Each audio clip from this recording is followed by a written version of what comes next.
আসসালামু আলাইকুম রহমতুল্লাহি ওবরকাতুহু। সম্মানিত দর্শক, সারা বাংলাদেশ এখন তোলপাড়। জামাতের একজন বয়স্ক সংসদ সদস্য, জামাত দলীয়, তিনি ১৭-১৮ বছর বয়সী একজন কিশোরীর সঙ্গে ব্যক্তিগত সম্পর্ক। তিনি বলছেন তার স্ত্রী অথবা তার প্রেয়সী, হোয়াট এভার মেবি, তার সঙ্গে তার একান্ত কিছু মুহূর্ত যে কোনো একটি হোটেলে। এটি এখন রীতিমতো ভাইরাল সারা বাংলাদেশে। নানাজনে নানা রকম প্রশ্ন করছেন। একদল বলার চেষ্টা করছে যে বুড়ো মানুষ, এত বালচা বয়সী মেয়ে, তাও দরিদ্র পরিবারের একটি মেয়ে, জীর্ণ শীর্ণ, তার নাতির বয়সী। বৃদ্ধের বয়স প্রায় ৭৫ বছর, আর মেয়েটির বয়স ১৭-১৮ বছর। এই অসম যৌন সম্পর্ক, এবং তাও রাষ্ট্রের একটি দায়িত্বপূর্ণ পদে থেকে, এটি আমাদের দেশের বেশিরভাগ মানুষ মানতে পারছে না। এক শ্রেণীর মানুষ আসছে যারা এই জিনিসগুলো খুব মজা লুটছে। এই ধরনের আদির অসাধ্য গল্প বলতে শুনতে তাদের খুব ভালো লাগে। আবার অনেকে এটা রাজনীতির ফায়দা নেওয়ার চেষ্টা করছেন, বলার চেষ্টা করছেন যে জামাত আসলে দলটাই খারাপ। এই দলের যারা লোকজন, যাদের ধর্মের নামে রাজনীতি করার যে অভিযোগ তাদের বিরুদ্ধে, এবং বিশেষ করে ৭১-এ যে সকল কুকর্ম এই দলটির বিরুদ্ধে যে সকল কুকর্মের অভিযোগ রয়েছে, এবং সাম্প্রতিক সময় এই দলের অনেকগুলো ডিস্টার্বিং এলিমেন্ট, যাদেরকে দেখলে জাতির বেশিরভাগ লোক মনে করে এরা জাতির শ্রেষ্ঠ বেয়াদব। এদের মতো বেয়াদব, এদের মতো অথর্ব, এদের মতো গণ্ড মূর্খ অন্য কোনো রাজনৈতিক দলে নেই।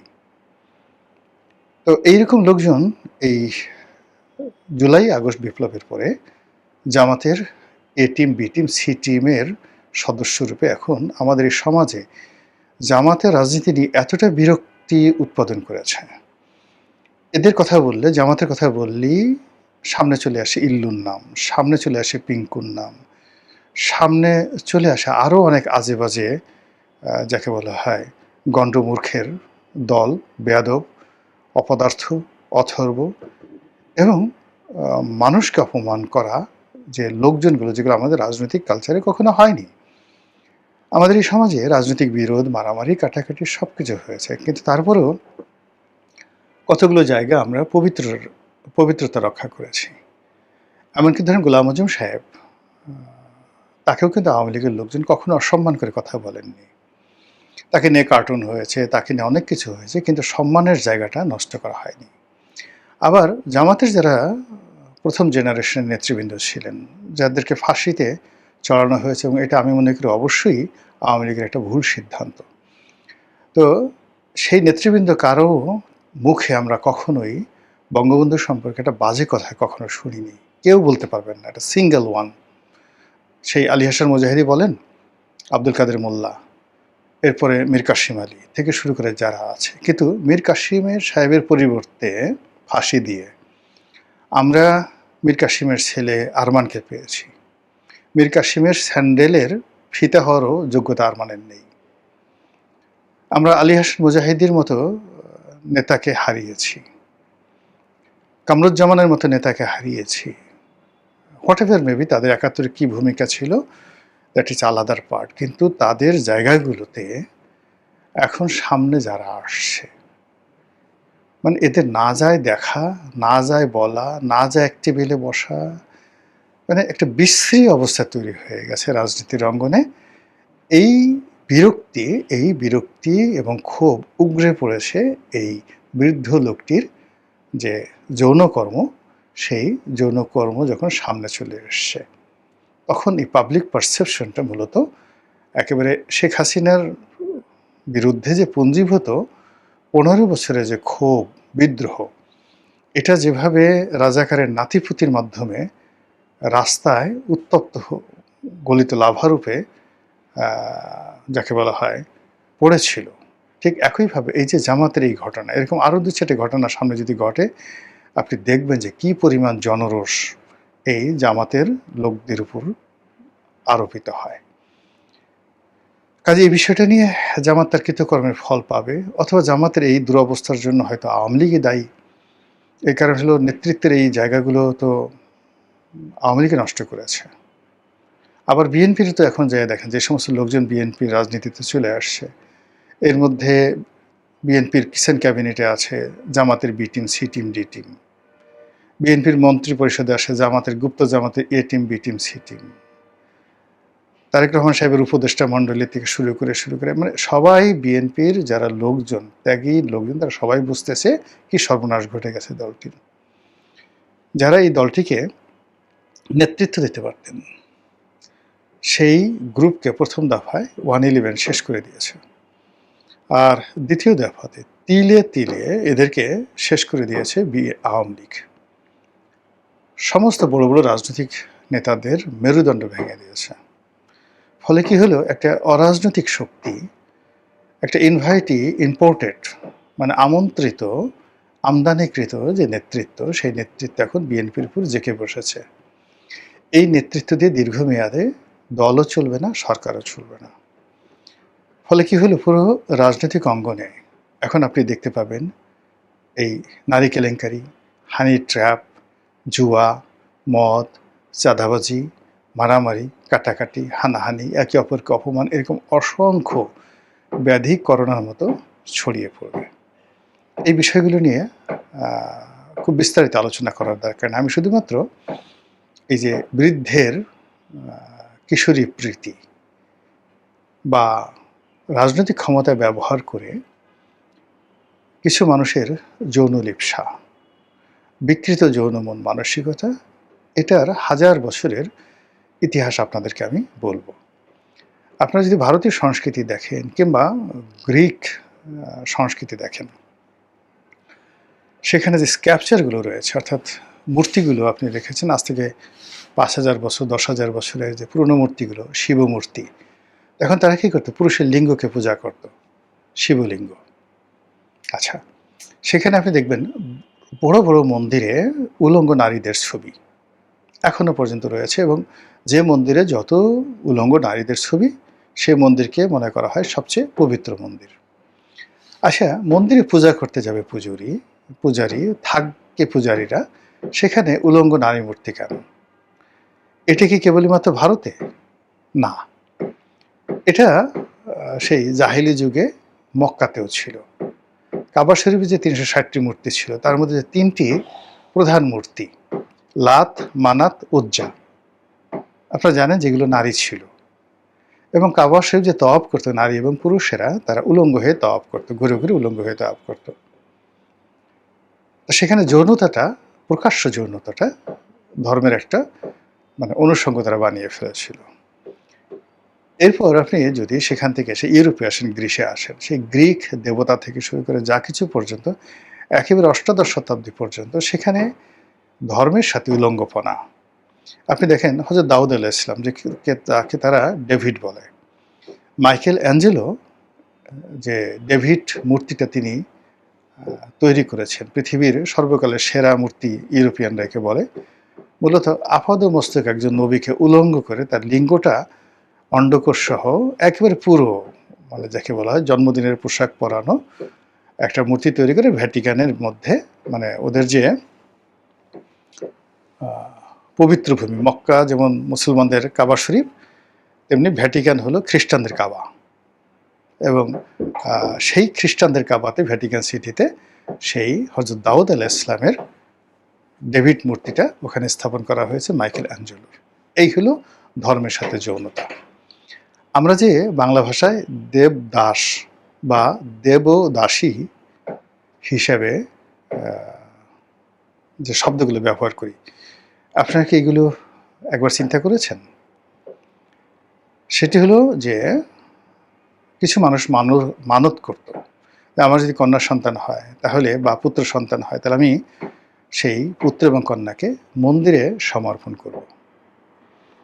এই যে মন্দিরে যে সমর্পণ করব, তারা মন্দিরে যারা পূজারী ছিলেন, সেই পূজারীদের যৌন চাহিদা মেটাতো মহিলারা, মেয়েরা, কিশোরীরা। এদের নাম ছিল দেবদাসী। আর যে সকল পূজারীরা পায়স্কাম করত, পুংমৈথুন করত পুরুষদের সাথে, কিশোরদের সাথে, তারা ছিল দেবদাস। শুধু এখানে নয়, সারা দুনিয়াতে। এখন এই যে ধর্মকে ব্যবহার করে যৌনতা, এই যৌনতার কারণে কি হলো, দেশ রাষ্ট্র সমাজে বহু যুদ্ধ হয়ে গেল। তার প্রেক্ষিতে মধ্যযুগের পরে এসে ইউরোপে সেই খ্রিস্টানদের যারা ধর্মযাজক, পাদ্রী, তারা বিয়ে করবে না, এরকম একটা তারা সিদ্ধান্ত নিল। কিন্তু এখানে যৌনতা আরও মারাত্মকভাবে বেড়ে গেল। যে সমস্ত মেয়েরা বিয়ে করবে না, যে সমস্ত পুরুষেরা বিয়ে করবে না, কিন্তু ধর্মযাজক নান হিসেবে কাজ করছে, তাদের মধ্যে এই যৌনতা আরও বহুল অংশে মানে বিস্তার লাভ করলো, এবং সেটা এখনো পর্যন্ত চালু রয়েছে, টিল নাও। তো সেদিক থেকে যারা পীর সাজেন, মাশায়েখ সাজেন, ধর্মীয় নেতা সাজেন, হিন্দু হোক, মুসলমান হোক, বৌদ্ধ হোক, খ্রিস্টান হোক, প্রায় সবারই একটা অন্ধকার যৌন জীবন রয়েছে। সেটা ভগবান রজনীশ বলেন কিংবা অন্য, এই বিষয়গুলোতে আরও সুন্দরভাবে পড়তে চান আপনি সেই দিল্লি বইটি পড়তে পারেন, দ্য দিল্লি, খুশবন্ত সিংয়ের দিল্লি বইটি চমৎকার একটা বই। এটার বাংলা অনুবাদ ইংরেজি পড়তে পারলে ভালো, না হলে এটার অনেক সুন্দর বাংলা অনুবাদ করেছেন আমাদেরই একজন সতীর্থ, মানে সাংবাদিক, বিখ্যাত সাংবাদিক জনাব মঞ্জু ভাই, আনোয়ার হোসেন মঞ্জু। তো সেই বইটা আপনারা পড়ে নিতে পারেন, তাহলে আপনি বুঝতে পারবেন যে যৌনতাটা কিভাবে রাজনীতিতে, অর্থনীতিতে আসছে। তো বিদেশি রাজাদেরকে রাজনীতিতে সেই উপহার দেওয়ার জন্য, রাষ্ট্রদূতদের উপহার দেওয়ার জন্য হেরেমের মধ্যে শত শত নারীকে সেই ধরে নিয়ে আনা হতো অভিজাত পরিবার থেকে, তাদেরকে লালন পালন করা হতো এবং তাদের ভার্জিনিটি রক্ষা করা হতো। ভার্জিনিটি রক্ষা করা হতো যেন একটা কিশোরী মেয়ে বা যুবতী মেয়ে তার জীবনের প্রথম যে সতীত্বটা সে একটা রাজার কাছে বিসর্জন দিতে পারে। নাদির শাহ যখন দিল্লি দখল করলেন, তখন সেই নাদির শাহের কাছে যে রমণীটিকে মোগল সম্রাট মোহাম্মদ শাহ উপহার হিসেবে পাঠালেন, সেই দৃশ্যটিকে চিত্রায়িত করার জন্য দিল্লি উপন্যাসে খুশবন্ত সিং এত চমৎকার করে সেটি তুলনা করেছে, তাহলে আপনি বুঝতে পারবেন রাজনীতিতে কিভাবে নারীর ব্যবহার হয়। এখন মূল ব্যাপার হলো যৌনতা সব জায়গায় থাকে, মোরলেস পৃথিবীতে এমন কোনো পশু নেই, পাখি নেই, প্রজাপতি নেই যেখানে এই যৌনতা কাজ করে না। কিন্তু যৌন বিভ্রাট এবং বিকৃত রুচির যে যৌনতা, এটা কেবলই মাত্র মানুষের মধ্যে আছে। পশু পরকীয়া করে না, পশু কখনো বিকৃত রুচিতে যায় না, পশু কখনো বাইসেক্সে যায় না, কিন্তু মানুষ এই কাজগুলো করে। আর এজন্য একমাত্র এই যে যৌনতা নিয়ে, যৌন বিজ্ঞান নিয়ে, কামশাস্ত্র নিয়ে বহু লেখা, দেশি বিদেশি লক্ষ লক্ষ লেখা ছাপা হয়েছে, কিন্তু দুর্ভাগ্য আমরা পড়ি না। প্রথম এই যৌনতা নিয়ে যে পাক ভারত উপমহাদেশে বিখ্যাত যে কথা, বৃদ্ধের তরুণী ভার্যা বিষতুল্য। একজন বয়স্ক মানুষ যখন একজন তরুণীর সঙ্গে রমণ করেন, ওটি তার জন্য মৃত্যু ডেকে নিয়ে আসে।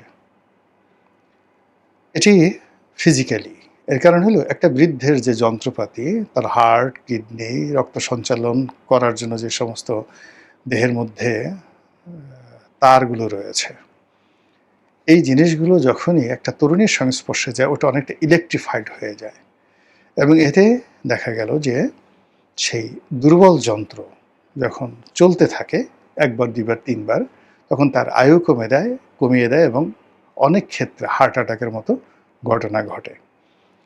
তো এই কারণেই চাণক্য বলে গেছেন, বৃদ্ধের তরুণী ভার্যা বিষতুল্য। আপনি গিয়ে দেখবেন যে অনেক বৃদ্ধ, সে হয়তো 20 বছর বাঁচত, কিন্তু বুড়ো বয়সে এরকম একটা তরুণী, 18-20 বছরের তরুণী বিয়ে করলো, 6-7 মাস খুব আনন্দ ফুর্তি করলো, এরপর হঠাৎ করে বৃদ্ধ মারা গেল, এবং এর কোনো বিকল্প নাই। এই গেল এক। 2 নম্বর হলো, বৃদ্ধ বয়সে একাকিত্ব কাটানোর জন্য অনেকে বিয়ে করেন।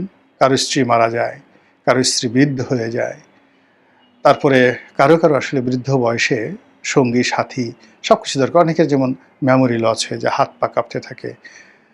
তো সব কাজ একজন বৃদ্ধের, তার ফিজিক্যাল যেমন দেখা গেল যে তার কোমরে একটু টিপা দরকার, পায়ের তলার টিপা দরকার, অনেক সময় অনেক বৃদ্ধ দেখা গেল যে নামাজ পড়তে গেছেন, কাপড় নষ্ট করে ফেলছেন।